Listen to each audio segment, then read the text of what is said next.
Murder is the bread and butter of most video games. While there are of course great non-violent titles that have achieved huge success, shooters and action games still dominate the market, and that means players will do a lot of killing over their gaming career.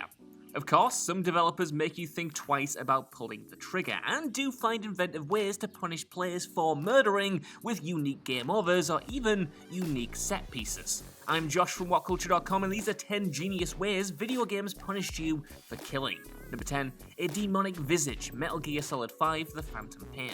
The Metal Gear Solid franchise has always had a few tricks up its sleeve when it comes to telling players off for giving in to their more bloodthirsty impulses. So with this entry, you actually get 2 for the price of 1, so don't ever say I don't give you anything. The first genius punishment for leaving a trail of bodies in your wake comes in Metal Gear Solid 3, a game which, well, literally confronts you with that trail of bodies.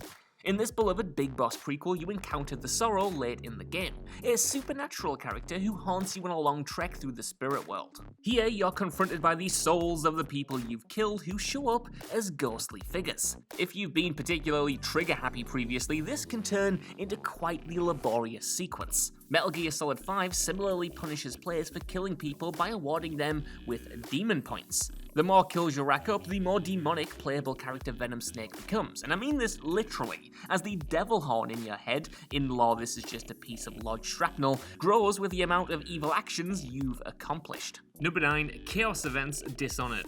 Arcane games are always subtly keeping track of player behaviour, and most even alter the experience to accommodate the kinds of choices, moral or otherwise, players make on a moment-to-moment basis. In the original Dishonored, this was kept track of via a chaos meter, which made the game more difficult the higher it went. If you kept this ticking up, you'd end up having streets teeming with plague rats and having to deal with more human enemies stationed around maps. And the best way to increase your chaos rating, well, you guessed it was indiscriminate killing. Dishonored accommodates a whole bunch of playstyles and gives you the tools you need to ghost through levels without being seen by guards, as well as non-lethal weapons to knock out anyone in your path. You also have guns and swords that'll just take the heads clean off them as well though. So, the choice is yours. You can edge towards the bad ending and encounter tougher enemies, which is justified in-game as being a response to so many people turning up dead, or keep it holstered when you can.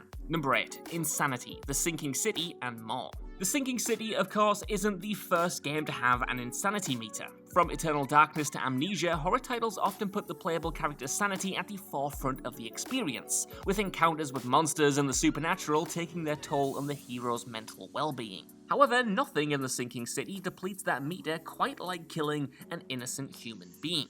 As an open world game, you spend a lot of time exploring this Lovecraftian environment and interacting with people who aren't monsters out for your blood, though they might just be your regular old nice monsters. Whipping out a gun and shooting these people, or battering them with your shovel, whatever you fancy, will cause a temporary madness in your character. Not only does this impact gameplay by shaking the screen and making the visuals blurry, but it also increases the chance of spawning in creatures that, unlike the poor civilians you've just offed, actually will fight back.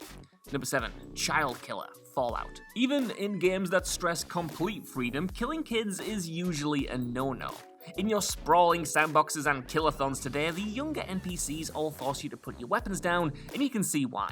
With the increased realism of games, it's a disaster waiting to happen if someone can go out and start gruesomely picking off the young'uns, no matter how fake they might be. It wasn't always like this though, and in older RPGs like the original isometric Fallout titles, you really did have 100% freedom. That doesn't mean the devs didn't pass judgment on your actions though, and if you did strike down a child in those titles, you'd be branded for life. After a couple of kills in Fallout, you'll be branded a child killer and understandably will be shunned by most NPCs. You can keep playing of course, but your karma tanks, you'll be hunted down by mercenaries in the wasteland seeking revenge, and some vendors will just become off limits. Despite these in-game penalties though, the title still ended up being banned in Europe until the developers removed the child NPCs entirely.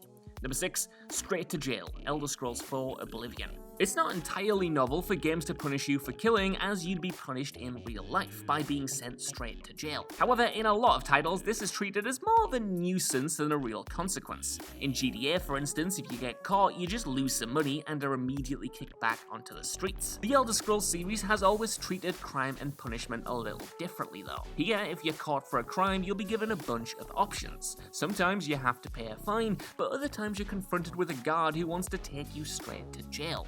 The thing is, this isn't just a fail state, and in the case of Oblivion, you really will be dragged to the cells and need to figure out a way to break yourself out. It's not that hard to escape and steal your stuff back admittedly, but it does definitely provide a bigger consequence for being a criminal, and can result in some pretty interesting playthroughs. Number 5, locked out of everything, Dark Souls. Dark Souls is obviously a punishing series. However, what makes it so challenging is that it finds ways to mess with players even outside of combat. See, friendly NPCs are few and far between in this series, and as a result, it's probably not the best idea to start fighting the few allies you actually have.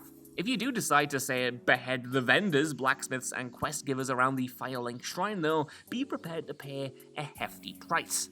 See, these deaths are often permanent, and while you might nab yourself a cool trinket or item from their cold dead corpses, you'll also be unable to court their services or further their quest lines.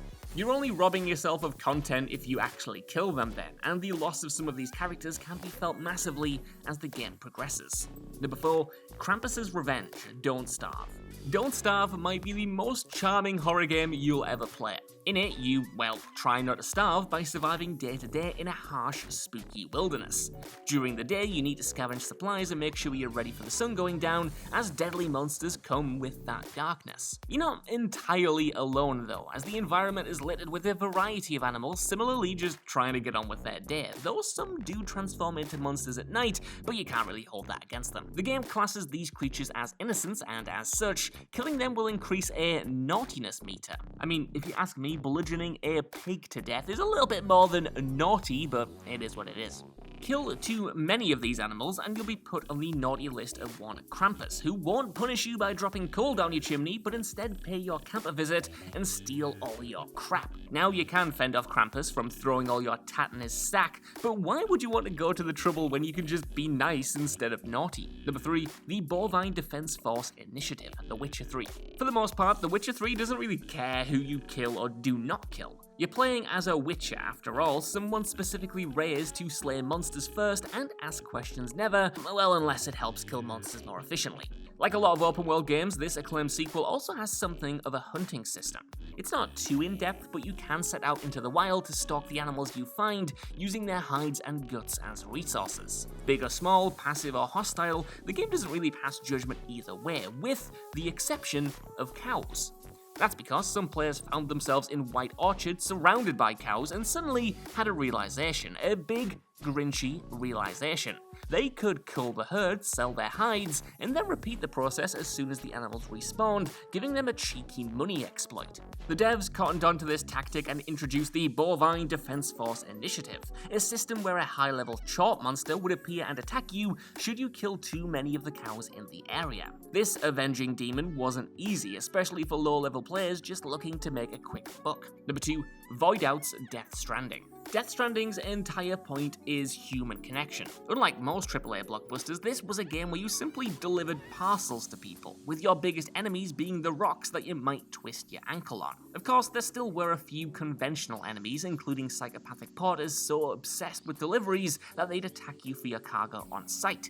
But the game provides you with a genius in-universe explanation for why you shouldn't simply put a bullet between the eyes of these dudes. When the titular Death Stranding delivered the apocalypse to the world, it also resulted in humans now going through a necrosis process when they died. Essentially, this meant that dead bodies became atomic bombs, and if not disposed of properly via incineration, would void out, aka detonate, within 48 hours. Even a single necrotized body could wipe out an entire city, which is actually what happened to Manhattan in the early days of the Stranding. Consequently then, while the game allows you to kill anyone you see, it even gives you shotguns and rocket launchers to do so if you wish, you'll have to then haul those bodies a long way to an incinerator if you don't want them to turn the landscape into a crater that'll make your deliveries even tougher. Number 1, EXP and Love, Undertale. Undertale is one sneaky devil of a game.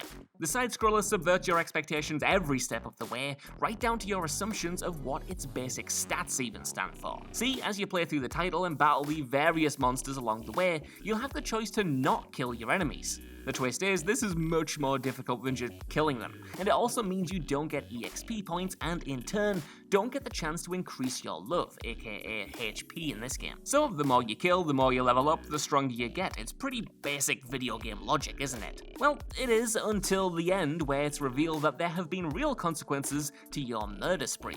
See, it turns out that EXP doesn't stand for experience like you might have guessed, but rather execution points, while your love has been keeping track of your level of violence. So, all of those monsters you've slain, yeah, it turns out they didn't deserve it at all, and these meters are now just a constant reminder of how careless your slaughter has been. So that's our list. I want to know what you guys think down in the comments below. What do you think about these video game features, and are there any cool ones I missed off here? Like, literally, as soon as I finished writing and recording it, I realized the Forgotten City would have been perfect for it, but hindsight's 2020, isn't it? While you're down there as well, could you please give us a like, share, subscribe, and head over to WhatCulture.com for more lists and news like this every single day. Even if you don't though, I've been Josh, thank you so much for watching, and I'll see you soon.